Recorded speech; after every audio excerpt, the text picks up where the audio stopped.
আমাদের একটা প্ল্যান দরকার, যে কারণে বারবারই আমরা বলছি যে সংবাদ মাধ্যমের জন্য স্বাধীন কমিশন দরকার।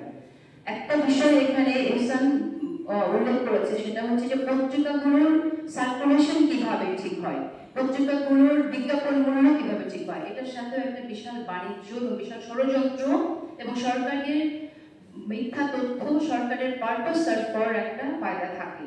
তো এই জায়গাগুলো আমাদের বুঝতে হবে যে কি করে এটা হচ্ছে। রাষ্ট্র এখানে সম্পৃক্ত আছে, রাষ্ট্রযন্ত্রকে ব্যবহার করে এখানে সার্কুলেশনও পর্যন্ত পরিসংখ্যান ওঠানামা করে, এবং সেটা সেখানে আবার সম্পৃক্ত আছে আপনার কর্পোরেট ওয়ার্ল্ড। সো কর্পোরেট ওয়ার্ল্ডকেও আমরা এই জায়গায় আহ্বান জানাবো, তার আগে আমরা দেখবো যে সার্কুলেশনগুলো কতটুকু জেনুইন।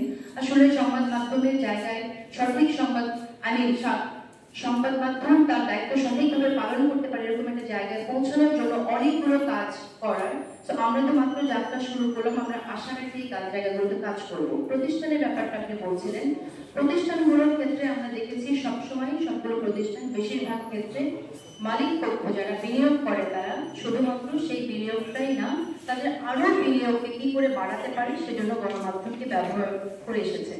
কথা বলেছেন বিচারের ব্যাপারে বলতে চাই যে আমরা দেখেছি বিশ্বে গণহত্যার দোষরদের, মিডিয়া যখন গণহত্যার দোষর হয় সেসব ক্ষেত্রে তারা বিচারের মুখোমুখি হয়েছে। রোয়ান্ডার উদাহরণ আমি দিতে পারি, সেখানে রোয়ান্ডায় কাবুয়াকে বিচারের মুখোমুখি হতে হয়েছিল।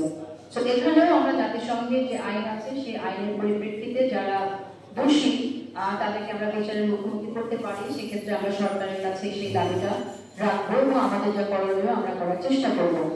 আর আপনি যে মজুরির কথা বলছেন, এটা আমরা তো কদিন আগেই দেখলাম যে জিটিভিতে একজন নারী সাংবাদিক আমাদের সহকর্মী, তিনি বেতন না পেয়ে আমি দেখেছি যে তিনি তার বন্ধুর সাথে শেয়ার করছেন যে আমি ভাত খেতে পারছি না গত 6 দিন।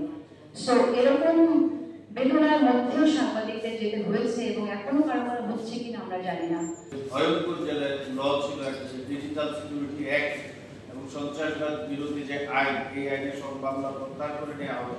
সরকার সেটা ঘোষণা দিয়েছে, আমরা সরকারকে ধন্যবাদ জানাই। পাশাপাশি যত কালো আইন আছে, গণমাধ্যম সংক্রান্ত বা কথা বলার অধিকার সংক্রান্ত, বাক স্বাধীনতা সংক্রান্ত, আপনার চিন্তার স্বাধীনতা সংক্রান্ত যে কালো আইনগুলো আছে, সেই আইনগুলো সরকার রিভিউ করবে। পাশাপাশি আমরা আমাদের দাবি থাকবে সরকারের সরকার খুব সম্ভবত চিন্তা ভাবনা করছে গণমাধ্যম নিয়ে একটা কমিশন গঠন করবে। সেই কমিশন তাকে 6টা কমিশন গঠনের ঘোষণা অলরেডি দিয়েছে সরকার।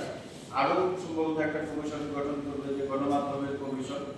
আমরা চাইব সেই গণমাধ্যম কমিশনটা যেন শুধুমাত্র তথ্য অধিকার বা তথ্য প্রাপ্তির ক্ষেত্রে এইসব কার্যকলাপে সীমাবদ্ধ না থাকে। মিডিয়া কমিশনটা এখনই দরকার ছিল, এটার জন্য একটা কমিশন এখনই করা দরকার ছিল। সেটা কেন হয় নাই, আমরা সেটা আমার মনে হচ্ছে যেটা গতকালই হওয়া উচিত ছিল, ঘোষণাটা আসা উচিত ছিল। এটা গতকালকে অন্তর্বর্তীকালীন সরকারের যিনি প্রধানমন্ত্রী উপদেষ্টা রয়েছেন, তিনি 6টি কমিশনের কথা ঘোষণা দিলেও মিডিয়া কমিশন নিয়ে সুনির্দিষ্ট কোনো এখনো আমাদের সামনে আমরা রূপরেখা দেখিনি, কিংবা এরকম আমরা সিদ্ধান্ত এখন আমরা জানতে পারিনি সরকারিভাবে। এই বিষয়টি না হওয়াটা দুঃখজনক।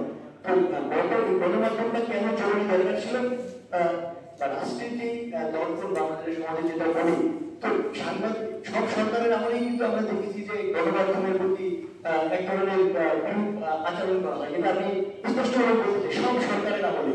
এখন বর্তমান সরকারের আমলে আমরা দেখেছি ঢাকা বিশ্ববিদ্যালয়ে সাংবাদিক সমিতির সভাপতি সুন্দর প্রতি হামলার ঘটনা ঘটেছে। তো আমি যে কোনো সরকারের আমলে যে সাংবাদিকরা নিরাপদ, এই দাবি আমার মনে হয় কোনো সাংবাদিক বলতে পারতো না। তো এখন অনেকে দাবি করতেছে যে এই সরকার একটি গণঅভ্যুত্থানের মধ্য দিয়ে গঠিত হয়েছে এই সরকার, জন আকাঙ্ক্ষার বাংলাদেশ বাস্তবায়ন এই সরকার কাজ করবে, ভূমিকা রাখবে। কিন্তু এই সরকার যে এখন গণমাধ্যমের প্রতি কিরকম ভূমিকা রাখবে সেটা কিন্তু এখনো দৃশ্যমান নয়। আমরা যদি এখন জার্নালিস্ট ফর জাস্টিস এই সংগঠনটি আগামীতে আমাদের যারা সংগঠন করে আছে সাংবাদিকদের অধিকার রক্ষায় আমরা এটা কাজ করতে চাই, এবং কোনো প্রকার দলীয় নজর বৃদ্ধি না করে কিভাবে সাংবাদিকদের সংগঠনকে সাংবাদিকদের অধিকার আদায়ে কাজ করা যায়।